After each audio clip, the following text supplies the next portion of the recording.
I was curious. It seemed like you got into number 9 as fast as you could. Yeah. As soon as that number came available, what does that number mean for you?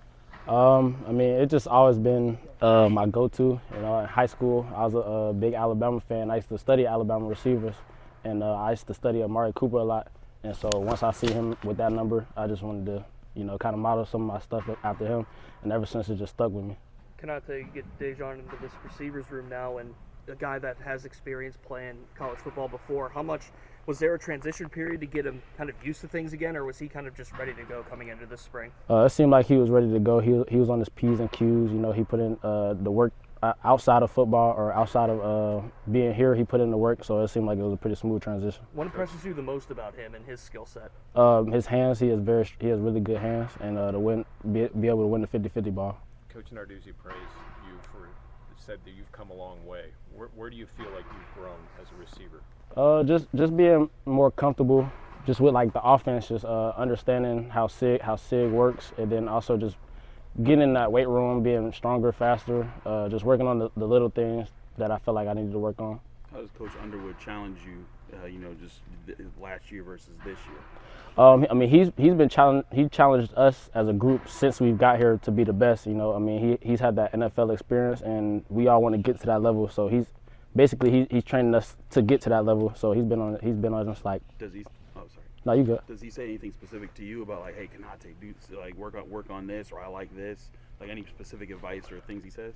He gives us like pointers on everybody's little things that they could work on, like they could do better. So I mean, he doesn't really just like single anybody out, or he makes sure he tells everybody what it is. I know last season you were going through the transfer portal process and everything, but what was this season like for you? Was it different for you at all, and what changes maybe were there? I don't really think it was different. You know, I keep the same mindset. Whatever I do, wherever I'm at, I'm just gonna work. So I mean, this off season, I knew I had work to do. So I just made sure I was putting in the right work that I had to do. So. Who are the guys providing the most competition behind you? Who are the guys providing the most competition behind you? Receivers? Yeah. I mean, we have a big group of guys. I mean, I feel like almost any of them can come in and play and do their thing. I mean, from our freshmen, Lamar, Izzy, Miles, Jake, it's a whole lot of them. So I mean, we have a really good group.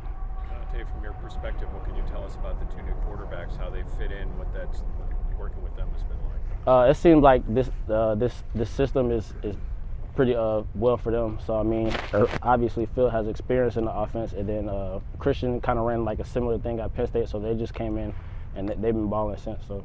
How different is it being in the second year with this offense as opposed to last year when you were learning for the first time? It's a lot different. You could play a little bit faster. You're way more confident and just understanding defenses, and you can expand a little bit on what your game is more instead of just worrying about plays where you need to be, alignments, things like that. Coach Narduzzi said that Bub Means has been one of the louder leaders as far as spring practice so far. Do you agree with that? And what kind of leader is Bub? Yes, he's definitely a very vocal leader. He takes the helm. You know, he breaks it down. You know, he's a very vocal person, an outgoing person. So I mean, that's just what his strong suit is. How close are you guys as teammates? Yeah, I think we're pretty close. I mean, we go back home all the time and we work out. You know, our trainer, we have the same trainer at home, so you know, we're always together. Anything else? What do you think of a guy like Jared Wayne and what he was able to do for this room in his years here, and obviously with last year you coming here? What's the one thing you took away from him and his leadership? Man, Jared, he was just a pro. Like the way he went about his business, you know, everything. It was a pro from routine to what he was doing off the field to on the field. So that was probably like the biggest thing, just being a pro.